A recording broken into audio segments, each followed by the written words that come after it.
যাচ্ছি। ও তা তুমি এত বদ্দা করে কোথায় যাচ্ছ? আজ আমাদের পাশে গ্রামে জলসা হচ্ছে, সেখানে আমি গজল বলতে যাচ্ছি। ও আচ্ছা, তুমি যখন মেলায় বেড়াতে যাও তখন কেন পর্দা করো না?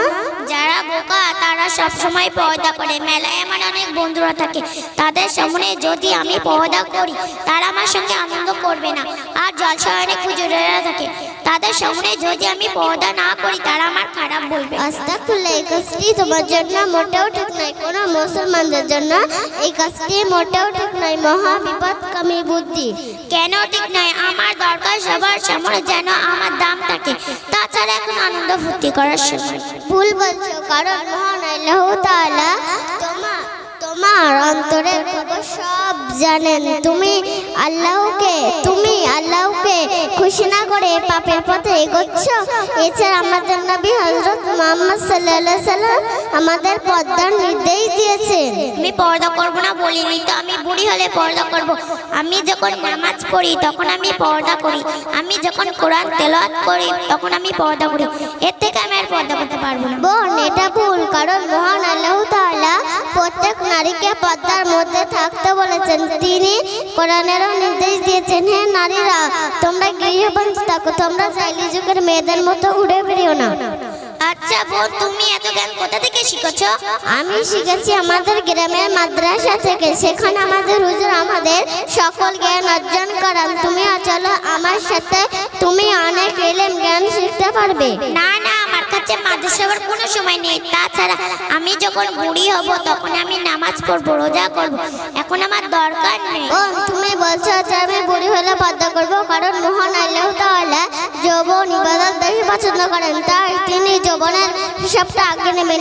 হযরত মুহাম্মদ সাল্লাল্লাহু আলাইহি সাল্লাম বলেছেন, তুমি যেটুকু ইলম অর্জন করেছো সেটুকু সকলের মধ্যে পৌঁছে দেবে, একা জান্নাতে যেতে পারবে না। আচ্ছা বোন, তুমি কি বলতে চাইছো? আমি দরকার ছাড়া বাইরে যেতে পারবো না? বোন, তোমাকে একটা কথা বলছি শোনো। আমি তোমাকে একটি দোকানে নিয়ে গিয়ে বললাম, দোকানে অনেক গুণা লজেস রাখা আছে। আমি তোমাকে বললাম, তুমি বইমের ভিতরে রাখা লজেস নেবে না বাইরে রাখা লজেস নেবে? কেন? বইমের লজেসটা কিনবো। কেন?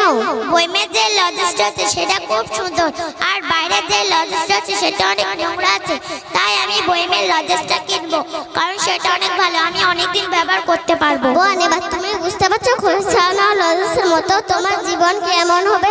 যেমন লজেসকে ভালো রাখে, বরকতমান তোমার সৌন্দর্য নিরাপদ রাখে, বরকতমান দেবে সম্মান। আচ্ছা বোন, আজকালকার মহিলারা কি এগুলো জানে না?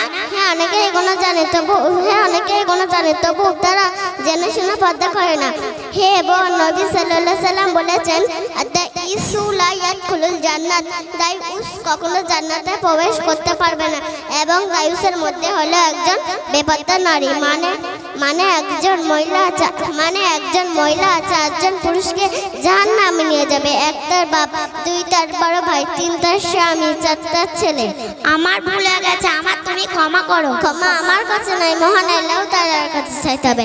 আল্লাহ আমাদেরকে ক্ষমা করে দেন। আসসালামু আলাইকুম ওয়া রাহমাতুল্লাহি ওয়া বারাকাতুহু। যাও, আস্তে আস্তে নিবে, যাও আস্তে আস্তে, তোমার লগে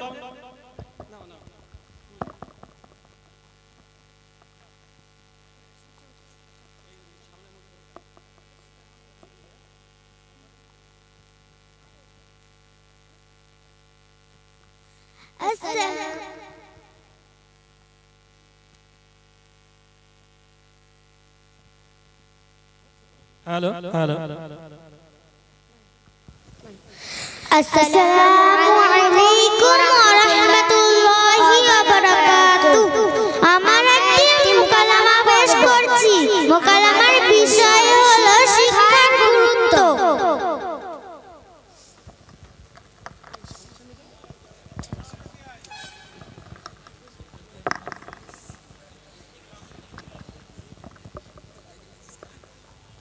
আসসালামু আলাইকুম। হ্যাঁ, ওয়ালাইকুম সালাম। কি ব্যাপার সালমা, স্কুল টাইমে তুমি এখানে বসে খেলা করছো যে? স্কুলে যাবে না তুমি? না, স্কুলে যেতে আমার ভালো লাগে না। এখানে কত সুন্দর আনন্দ করে খেলাধুলা করছি, আর স্কুলে গেলে শুধু স্যারেদের বকবকানি শুনতে হয়, যেটা আমার একটু সহ্য হয় না। ঠিক আছে, খেলা করো তুমি। আমার স্কুলে যাওয়ার সময় হয়ে যাচ্ছে, আমি যাই। যাও যাও, পড়াশোনা করে একেবারে উদ্ধার করে দিও যত সব পণ্ডিত খেলার মাঝখানে কাঁধে দিয়ে পরবর্তী খেলায় মুখটাই নষ্ট করে দিলে। কি ব্যাপার সালমা, তুমি এখনো খেলা করছো যে? বিকালে মাদ্রাসায় যাবে না নাকি? এই খেলার সময় কানের ধারে বক বক করিস না তো। আমি তো আগেই বলেছি আমার পড়াশোনা করতে ভালো লাগে না। তাছাড়া মাদ্রাসায় গেলে হুজুররা শুধু বলে হাতে নখ রেখো না, নেল পালিশ পরো না, রাস্তাঘাটে খালি মাথায় ঘুরবে না, আর কত কি যেগুলো আমাকে। আর বলো না, 30 বছর ধরে কষ্ট করে একটা চাকরি পেলাম। সারাদিন অফিসের কাজে ব্যস্ততা, কর্মশেষে বাড়িতে ফিরলে বুড়ো বাপ মায়ের আর এক ঝামেলা। তাই ওই ফর্মটি ফিল আপ করে বুড়ো বাপ মাকে এখানে ভর্তি করে দেই, অন্তত মাথা থেকে বোঝাটা কমবে। তওবা তওবা, আস্তাগফিরুল্লাহ। যে বাপ মা তোমার পিছনে দীর্ঘ 30 বছর ধরে অর্থ ব্যয় করে লেখাপড়া করিয়ে অতি পরিশ্রম করে তোমাকে সফলতার মুখ দেখালো, সেই বাপ মা আজ তোমার কাছে একটা বোঝা হয়ে উঠলো।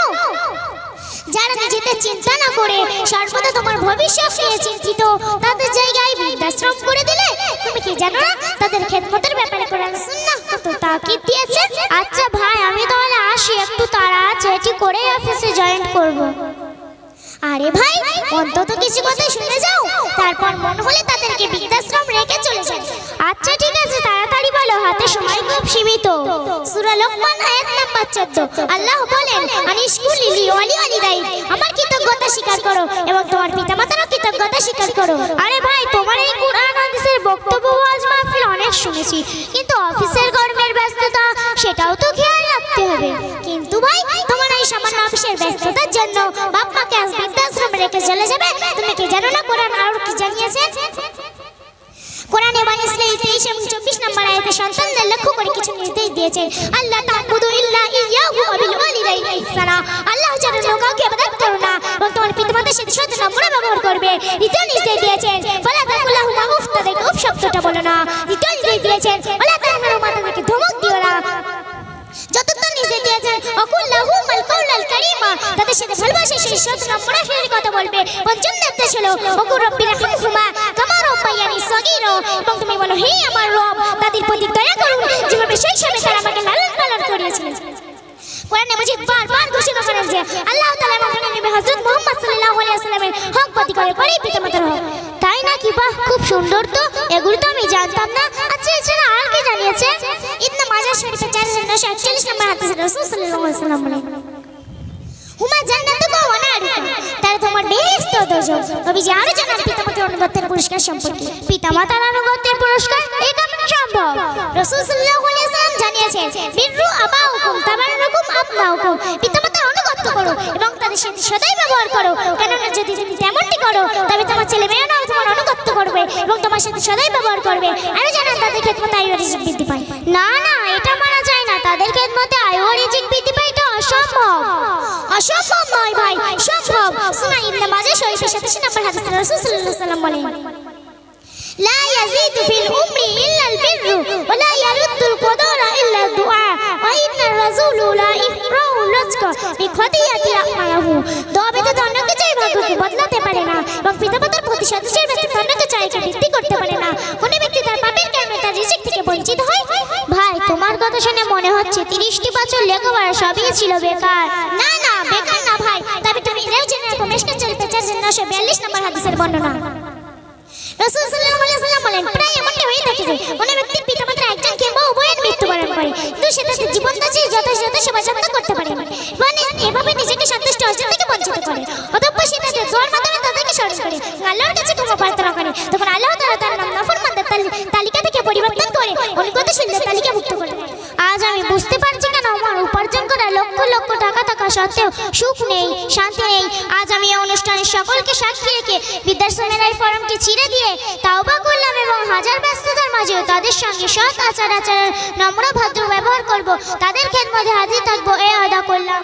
প্রিয় শ্রোতা মণ্ডলী, এই ছোট্ট মোকালামার মাধ্যমে আমরা এই বার্তাটি পৌঁছাতে চাইলাম যে পিতামাতারা তারা সারাটা জীবন যা কিছুই করেছেন অন্যের জন্য নয়, বরং আমাদের জন্য হাজার সুখ শান্তি প্রদান করেছেন শুধুমাত্র আমাদের জন্য। তাই বলি সর্বদা তাদের খেদমতে লিপ্ত থাকেন এবং তাদের খেদমতে রয়েছে ইহকালে আপনার সুখ শান্তি ও পরকালে আল্লাহ পাকের রহমতের জান্নাত। এই বলে আমাদের মোকালামা এখানে নীতি করছি। ওয়াকি দাওয়াহুম আলহামদুলিল্লাহি রাব্বিল আলামিন। আসসালামু আলাইকুম ওয়া রাহমাতুল্লাহি ওয়া বারাকাতুহু।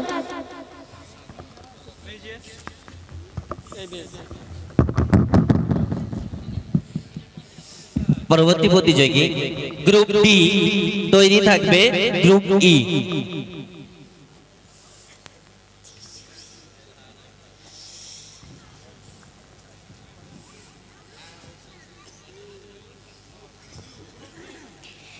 আসসালামু আলাইকুম ওয়া রাহমাতুল্লাহি ওয়া বারাকাতুহু। আমরা একটি শিক্ষণীয় মুকালামা পেশ করছি যা ভবিষ্যৎ প্রজন্মের জন্য খুবই জরুরি। এক্ষেত্রে পিতামাতাকে সচেতন হওয়া দরকার। একজন পিতা ও মাতা তাদের সন্তানদের ভুল আর ঠিক শিক্ষার মধ্যে সঠিক পথ বেছে নিয়ে নিজেদের সন্তানদের সেই পথে পরিচালিত করে। আমরা আমাদের মুকালামা পেশ করছি। আসসালামু আলাইকুম ওয়া রাহমাতুল্লাহি ওয়া বারাকাতুহু। হানি কেমন আছো? ওয়া আলাইকুম আসসালাম ওয়া রাহমাতুল্লাহি ওয়া বারাকাতুহু। আলহামদুলিল্লাহ খুব ভালো আছি। হানি কোথায় যাচ্ছো? আমি হাদিয়া ন্যাশনাল এডুকেশন পরিচালিত হাদিয়া মোরাল স্কুলে পড়তে যাচ্ছি। পারা তুমি কোথায় পড়ো? আমার পড়তে ভালো লাগে না। আমি সব সময় মোবাইল ইউজ করি, ফেসবুক দেখি, হোয়াটসঅ্যাপ করি। আমার ফেসবুকে অনেক বন্ধু আছে, তাদের সাথে চ্যাট করি। ফারা তুমি জানো না ফেসবুক হোয়াটসঅ্যাপ সোশ্যাল সাইট ব্যবহার করার কারণে বহু যুবক যুবতী পড়াশোনা ছেড়ে দিয়েছে। তাদের পড়াশোনা করতে ভালো লাগে না, তারা সবসময় টেনশন ডিপ্রেশনে থাকে। আর তোমার স্কুল ছুটি আছে, চলো বাড়িতে যাই। চলো। ফারা এভাবে দৌড়াচ্ছ কেন? আসতে চলো। আমি একটু তাড়াতাড়ি যেতে চাই কারণ ফেসবুক করতে হবে। সোশ্যাল সাইট আমাদের বাচ্চাদের ব্যবহার না করাই ভালো।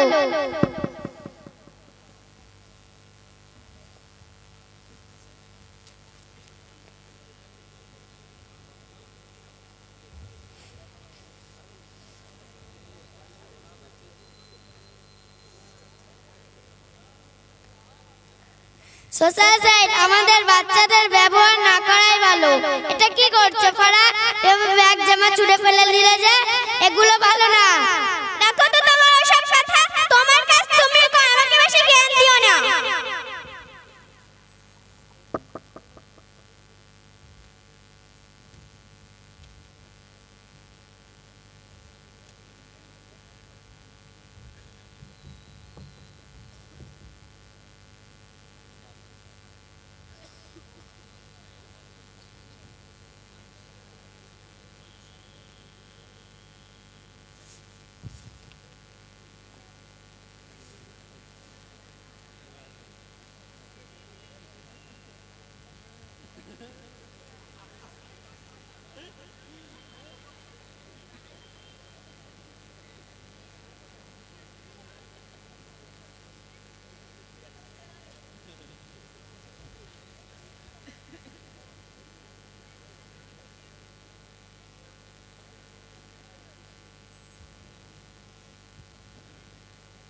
উফ কি যন্ত্রণা, ভীষণ কষ্ট হচ্ছে।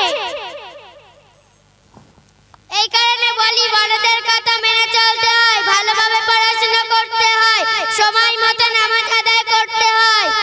আচ্ছা হানি, এত সব ভালো ভালো কথা, সময় মতো নামাজ আদায় করা, ফেসবুক ব্যবহার না করা কোথায় থেকে শিখেছো? কারা তুমি জানো না হাদিয়া মোরাল স্কুল থেকে এখানে অনেক কিছু শেখানো হয়, যেমন ফিকা, আখলাক, আকীদা, তারিখ, লিসানুল কোরআন, তাজবিদ ইত্যাদি। ও তাই? তবে আমিও যাব হাদিয়া মোরাল স্কুলে। চলো তাহলে আমরা একসাথে যাই। আমরা আমাদের সংক্ষিপ্ত মুকালামা এখানে শেষ করছি। আমি আপনাদের জন্য দোয়া রাখছি, আপনারা আমাদের জন্য দোয়া করবেন। আসসালামু আলাইকুম ওয়া রাহমাতুল্লাহি ওয়া বারাকাতুহু। একটি মোকালামা পরিবেশন করছি। মোকালামার মূল বিষয় হলো মডেল মাদ্রাসার পঠন পাঠন এবং আকীদাগত বিষয়ের উপর আমরা মোকালামা পেশ করছি। আসসালামু আলাইকুম ওয়া রাহমাতুল্লাহি ওয়া বারাকাতুহু। কেমন আছো ভাই? ওয়া আলাইকুমুস সালাম ওয়া রাহমাতুল্লাহি ওয়া বারাকাতুহু। আলহামদুলিল্লাহ ভালো আছি। তুমি কেমন আছো ভাই? আলহামদুলিল্লাহ আল্লাহর রহমতে ভালো আছি। এত সকাল সকাল কোথায় যাচ্ছ? আসলে আমি একটু আমাদের কেরালা মডেল ইসলামিক স্কুলে পড়াশোনা করতে যাচ্ছি। কেরালা মডেল আবার কি? আমি তো মনে করি প্রত্যেকটা মক্তবের আঙিনায় কেরালা মডেল অবশ্যই প্রয়োজন, কারণ ওইসব মক্তবে শুধুমাত্র কোরআন পড়ানো হয় তেলাওয়াত শেখানোর জন্য। আর কিছু কি শেখায়? কেন, আমি তো বিকালে বিকালে মক্তবে কোরআন পড়তে যাই। কোরআন পড়াই উত্তম, কারণ আল্লাহ পাক কোরআনে বলেছেন আরাতিলিল কুরআন তাত্তিলা, কুরআন তাত্তিলা বা শুদ্ধ করে পড়া। তাই আমরা কেবল কোরআন নিয়েই পড়ি, এতে আবার কেরালা মডেল কি প্রয়োজন? তুমি বলছো ঠিক, কিন্তু কোরআনের পাশাপাশি আকীদা, আখলাক, ফিকহ, তারিখ, লিসানুল কোরআন কিতাবগুলি পড়া প্রত্যেক মুসলমান নরনারীর জন্য আবশ্যক মনে করি। কারণ প্রিয় নবী হাদিস শরীফে জানিয়েছেন তলাবুল ইলমি ফারিদাতুন আলা কুল্লি মুসলিমিন, অর্থাৎ প্রত্যেক মুসলিম নরনারীর জন্য ইলম বা ধর্মপুস্তক পাঠ করা অপরিহার্য কর্তব্য। আর আমাদের কি শিখাবে? এটাই তো উত্তম শিক্ষা, কারণ ওই ব্যক্তি সর্বোত্তম যে কোরআন শিক্ষা করে এবং অপরকে শিক্ষা দেয়। খায়রুকুম মান তাআল্লামাল কুরআন ওয়া আল্লামাহু। আরে ভাই, এই কিতাবগুলি পড়া আবশ্যক। আমাদের মক্তবে এই কিতাবগুলি দেয় না তো। আর এই কিতাবগুলি কোথা থেকে আসে? যেমন বললে আকীদা, আখলাক, ফিকহ, তারিখ, লিসানুল কোরআন, এই কিতাবগুলি পড়ে কি উপকার হবে? ভাই, তুমি কিতাবগুলি না পড়লে বুঝতে পারবে না এত আকর্ষণীয় ও প্রয়োজনীয়। আকীদা কিতাবে আল্লাহর একাত্মবাদের জ্ঞান, আখলাকে উত্তম চরিত্র গঠনের জ্ঞান, ফিকহে পরিষ্কার পরিচ্ছন্নতা সূক্ষ্ম জ্ঞান, তারিখে নবী ও রাসূলদের জীবন চরিত্র গঠনের জ্ঞান, লিসানুল কোরআন কিতাবে আরবি ভাষার জ্ঞান পাওয়া যায়। আর এই কিতাবগুলি কেরালা থেকে আসে। তাই নাকি ভাই? এই কিতাবগুলিতে এতগুলো জ্ঞান পাওয়া যায়? আমার তো খুব ভালো লাগছে এবং মনের মধ্যে খুব আগ্রহ জেগেছে। কিন্তু কিছু কিছু আলেম বলেছে এই কিতাবগুলি নাকি শাফি মাযহাবের অনুসরণ করা হচ্ছে, তাই নাকি ভাই? না না না, কখনোই হতে পারে না। ওরা আসলে কিতাবগুলি পড়েনি, পড়লে ভুল ভেঙে যেত। আমরা আমাদের কিতাবে পড়েছি হুজুর ফরজ 4টি, অথচ শাফি মাযহাবে হুজুর ফরজ 5টি। আমরা আমাদের কিতাবে পড়েছি বেতেরের নামাজ 3 রাকাত, অথচ শাফি মাযহাবে বেতেরের নামাজ 1 রাকাত। আরো ইত্যাদি ইত্যাদি। মাসলাগত দিক গরমিল থাকতে পারে, কিন্তু আকীদাগত দিক ঠিক আছে। তাই তো ভাই, তোমার সঙ্গে আলোচনা করে অনেক মজা পেয়েছি। আর আমার অনেক ভুল ধারণা ভেঙে গেছে। যারা ভুল ধারণা মানুষের মাথায় ঢোকায়, আল্লাহ তাদের সঠিকটা বোঝানোর তৌফিক দান করুন। আর আমার জানার ইচ্ছা হচ্ছে শাফি মাযহাব কি জাহান্নামী নাকি সিলসিলাই বিরোধী? না না না, কখনোই জাহান্নামী বা সিলসিলা বিরোধী বলা যাবে না। কারণ ফুরফুরা পীর মুজাদ্দিদে জামান রাহমাতুল্লাহি বলেছেন 4 মাযহাব আলাদা আলাদা নয়, বরং 4 মাযহাব, অর্থাৎ 4টি মিলে একটাই মাযহাব, তার নাম আহলে সুন্নাত ওয়াল জামাত। আচ্ছা, বুঝলাম, খুব ভালোই বুঝলাম। এবার থেকে শাফি মাযহাবের প্রতি আমার আর কোনো ঘৃণা থাকবে না, কারণ স্বয়ং ফুরফুরার দাদা হুজুর রাহমাতুল্লাহ আলাইহি মাযহাবে এত সুন্দর সমাধান দিয়েছেন। 4টি মিলে একটি মাযহাব, যার নাম আহলে সুন্নাত ওয়াল জামাত। এই বলে আমরা আমাদের মোকালামা শেষ করছি। আসসালামু আলাইকুম।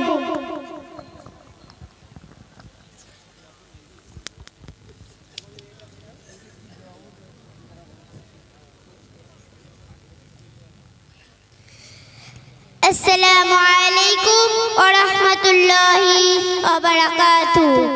আমরা আপনাদের সম্মুখে একটি মুকালামা পরিবেশন করছি। আমাদের মুকালামার বিষয় হলো টাকা বড় না শিক্ষা বড়। আমি টাকার পক্ষে।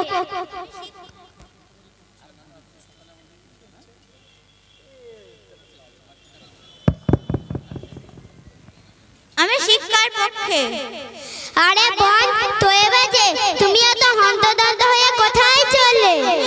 আমি আর কোথায় যাব বোন, আমি একটু এডুকেশনের বুকা, তো তাই আমাদের গ্রামে ইসলামিক মডেল মাদ্রাসাতে পড়তে যাচ্ছি। কিন্তু তুমি এই সাত সকালে কোথায় চললে? আমি এই সাত সকালে দিক বিদিক ঘুরছি শুধু টাকার জন্য, কারণ টাকা ছাড়া এই পৃথিবী অচল। তাই আমার প্রয়োজন শুধু টাকা আর টাকা। দেখো বোন, যে সময়টা তুমি টাকার পেছনে কাটাচ্ছ, সেই সময়টা যদি তুমি শিক্ষার পেছনে ব্যয় করতে, তাহলে তোমাকে এত পেরেশানি হতে দেখা যেত না। দেখো বোন, আমি যে শিক্ষা অর্জন করব, এর জন্যও তো টাকার প্রয়োজন আছে, তাই না? তাছাড়াও শুধু শিক্ষা অর্জন করে আমি আমার জীবনটাকে পঙ্গু বানাতে পারবো না। তাই আমার কাছে টাকাই আগে বেশি গুরুত্বপূর্ণ। কেন বোন, কেউ কি শিক্ষা অর্জন করে নিজেকে পঙ্গু বানিয়েছে? হ্যাঁ, অবশ্যই। যেমন ইবলিস শয়তান সবথেকে বেশি শিক্ষিত হয়ে নিজেকে জাহান্নামের কীট বানিয়েছে। কথাটা সত্য, কিন্তু দয়া করে কি বলতে পারবে কেন ইবলিস নিজেকে জাহান্নামের কীট বানিয়েছে? না, তা তো জানি না, শুধু এইটুকুই জানি যে শিক্ষিত হয়ে ধ্বংস হয়ে যায়। শোনো বোন, ইবলিস আল্লাহর হুকুমকে অমান্য করে নিজের কুপ্রবৃত্তি অনুসরণ করে নিজেকে ধ্বংসের মুখে ঠেলে দিয়েছে।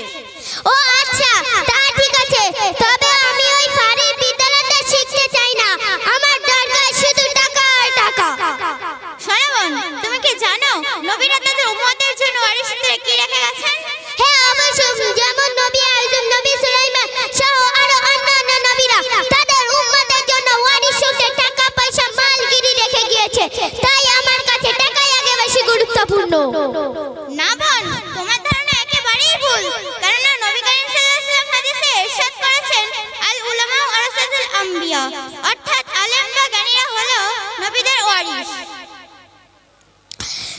দেখো বোন, আমাকে বেশি জ্ঞান দিতে যেও না, কারণ দুনিয়াতে চলতে গেলে শুধু টাকারই প্রয়োজন। তাই কথাই আছে না, টাকা থাকলে মূর্খকেও জ্ঞানী মনে হয়। শোনো বোন, টাকা হলো ফিরাউন, নমরুদ, হামান, সাদ্দাতের মতো কাফিরদের ধন সম্পদ, আর জ্ঞান হলো নবীদের সম্পদ। তাহলে কি হয়েছে? প্রথম, আমার জন্মের শুরু থেকে আমারই প্রয়োজন আছে। শোনো বোন, পৃথিবীতে একজন মানুষের যেমন টাকারই প্রয়োজন আছে, পাশাপাশি এডুকেশন না থাকলে জীবন বিপন্ন, কারণ টাকাটাও গণনার ক্ষেত্রেও কিন্তু শিক্ষার প্রয়োজন আছে।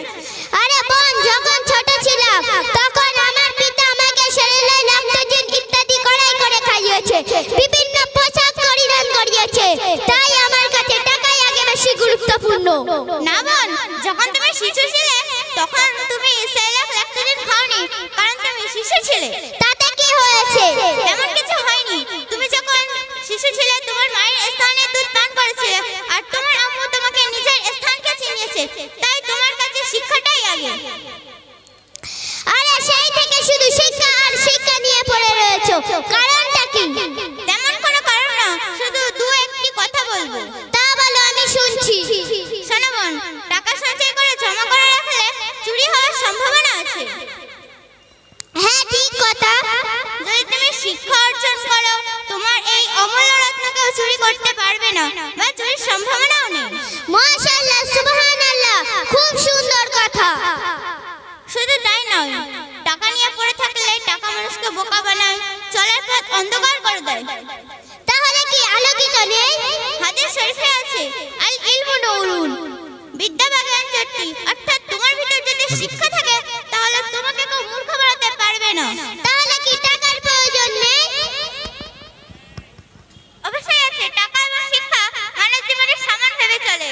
টাকা এবং শিক্ষা হলো কর্ণের এপিক ও ওপিক। ও আচ্ছা, তা ঠিক আছে, তবে আমার অনেক ভুল ভাবনা আছে। আমিও পরের দিন থেকে অ্যাডমিশন নাম্বার নিয়ে রীতিমতো ক্লাস করব।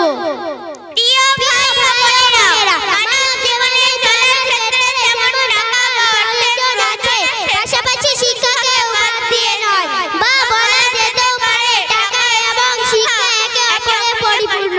আসসালামু আলাইকুম ওয়া রাহমাতুল্লাহি ওয়া বারাকাতুহু। আমরা দুইজন মিলে একটি মোকালামা করছি। মোকালামার মূল বিষয়বস্তু হলো পর্দার গুরুত্ব।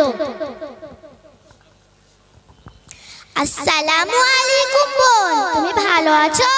ওয়া আলাইকুম আসসালাম বোন, বেবি নূর, আমি ভালো আছি। তুমি এত পর্দা করে কোথায় চললে? আমি পর্দা করে তরঙ্গ অনুষ্ঠানে যাচ্ছি। ও আচ্ছা, তুমি যখন মেলায় যাও কিংবা বেড়াতে যাও তখন কেন পর্দা করো না? যারা বোকা তারা মেলায় যাওয়ার সময় বা ঘুরতে যাওয়ার সময় পর্দা করে। তাদের সামনে আমি যদি পর্দা করি তাদের সামনে আমার আর ঘুরতে নেবে না। আর আমাদের তরঙ্গ অনুষ্ঠানে অনেক হুজুররা থাকবেন, তাদের সামনে আমি যদি পর্দা না করি তাহলে তারা আমার সম্বন্ধে অনেক খারাপ কথা বলবে। বোন, তুমি একই বলছো? তোমার জন্য এই কাজটি একদমই ঠিক নয়।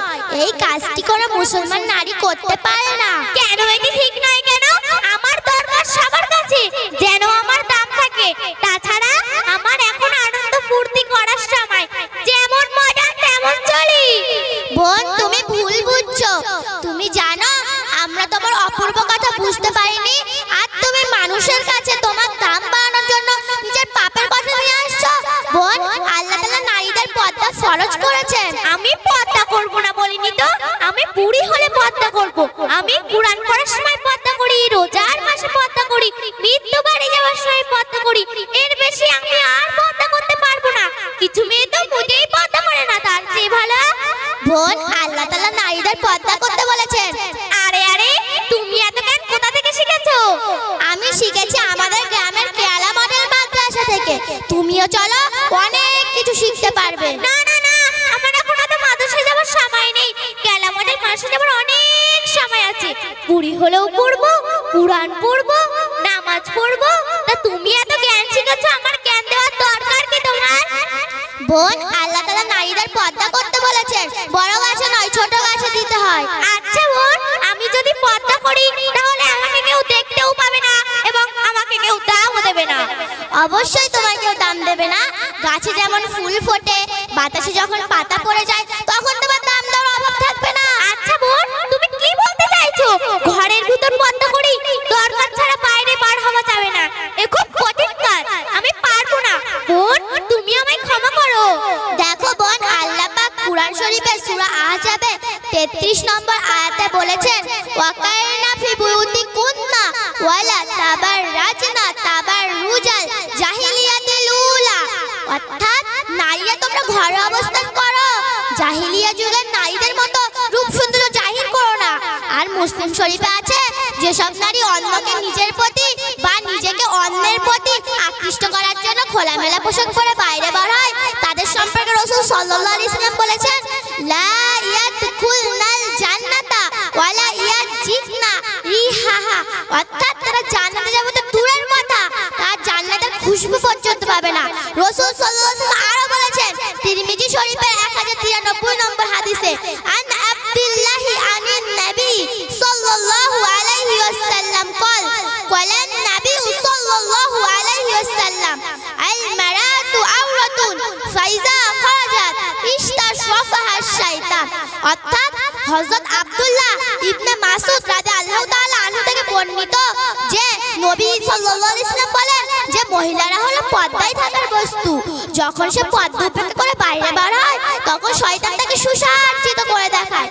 আর যারা পর্দা করে না, পর্দা না করলে প্রথমে তার বাবা জাহান্নামে যাবে, দ্বিতীয় তার বড় ভাই এবং শ্বশুর বাড়ি যাওয়ার সময় তার বড় ছেলে। আচ্ছা বোন, তুমি কি তোমার বড় ভাইকে ভালোবাসো না? তোমার বোনকে ভালোবাসো না? তুমি এতগুলো মানুষকে জাহান্নামে নিয়ে যাবে? না না না, আমি এসব সহ্য করতে পারবো না। আমার আব্বু আমার কত আদর যত্ন করে, যতই রোদ বৃষ্টি হোক আমার ভাই আমার আদর যত্ন করে, আর তাদেরকে আমি জাহান্নামে ফেলে দিতে পারবো না। বোন, তুমি আমায় ক্ষমা করো, আজ থেকে আমি তোমার মতো হতে চাই। বোন, তুমি আমার কাছে ক্ষমা চাইছো কেন? মহান আল্লাহর কাছে চাইতে হবে। চলো বোন, এখন আমরা আল্লাহর কাছে আমাদের ভুলের ক্ষমা চাই। ঠিক আছে, চলো। আল্লাহ, ওগো আল্লাহ, ক্ষমা করে দাও, মাফ করে দাও, ক্ষমা করে দাও, মাফ করে দাও। আল্লাহ, ওগো আল্লাহ, ক্ষমা করে দাও, মাফ করে দাও, ক্ষমা করে দাও, মাফ করে দাও। আসসালামু আলাইকুম ওয়া রাহমাতুল্লাহি ওয়া বারাকাতুহু। আমাদের মোকালামার বিষয় হলো স্বাধীনতা সংগ্রামে মুসলিমদের অবদান। আজ তো ৭৫তম স্বাধীনতা দিবস, আজ আনন্দের দিন, কিন্তু এই সাত সকালে তো কাউকে পাচ্ছি না, কি করি? না, আমি একাই একটু আনন্দ করি। ৭৫তম স্বাধীনতা দিবস, জিন্দাবাদ জিন্দাবাদ, জয় হিন্দ জয় হিন্দ। স্বাধীনতা সংগ্রামী তোমাদের আমরা ভুলছি না, ভুলবো না। নাও, এই সাত সকালে কে আবার স্বাধীনতা দিবস পালন করছে দেখি তো একটু। ও তো আরমান, ও তো মুসলমান পাক্কা মোল্লা। ও আবার স্বাধীনতা দিবস পালন করছে কেন? মাথা মনে হয় খারাপ হয়ে গেছে। ওকে একটু ধোলাই দিয়ে আসি। দেশ স্বাধীন করেছে আমার বাবা কাকারা, আনন্দ করতে আমরা করব। আমরা হিন্দু, আমরা আনন্দ করব, তা না এক মোল্লা আনন্দ শুরু করেছে। যাদের পূর্বপুরুষের কোনো অবদান নেই তারা আবার আনন্দ করছে। দাঁড়া, এই কে রে তুই? আমি আরমান। কি ব্যাপার তোর? কেন পল্লবী, তুই জানিস না আজ স্বাধীনতা দিবস, আজ আনন্দের দিন? সে তো ঠিক, কিন্তু তাতে তোর কি? আমার কি মানে? আজ স্বাধীনতা দিবস তাই আনন্দ করছি। আরে বোকা, আনন্দ তো আমরা করব, কারণ আমার বাবা কাকুরা ঠাকুরদারা এই দেশটাকে স্বাধীন করার জন্য তারা তাদের রক্ত দিয়েছে, প্রাণ দিয়েছে। অতএব আনন্দ তো আমাদের অধিকার। ও আচ্ছা, তার মানে তোর বাবা কাকারা প্রাণ দিয়েছে, রক্ত দিয়েছে, তাই তোদের অধিকার। আমরা মুসলমান, আমাদের কোনো অধিকার নেই, তাই তো?